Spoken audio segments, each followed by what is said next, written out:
প্রবাসীদের প্রতি কৃতজ্ঞতা জানালেন প্রধান উপদেষ্টা। বৈষম্য বিরোধী আন্দোলনে প্রবাসীরা যেভাবে সহায়তা করেছেন সেটি কৃতজ্ঞতা ভরে স্মরণ করছেন প্রধান উপদেষ্টা ডক্টর মোহাম্মদ ইউনূস।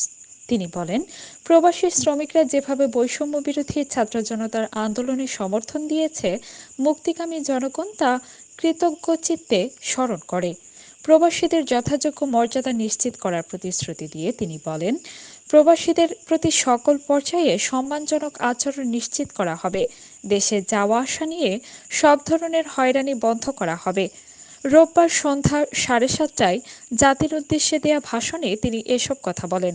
প্রধান উপদেষ্টার এই ভাষণ বিটিভি, বিটিভি ওয়ার্ল্ড এবং বিটিভি চট্টগ্রাম কেন্দ্র থেকে একযোগে সম্প্রচার করা হয়।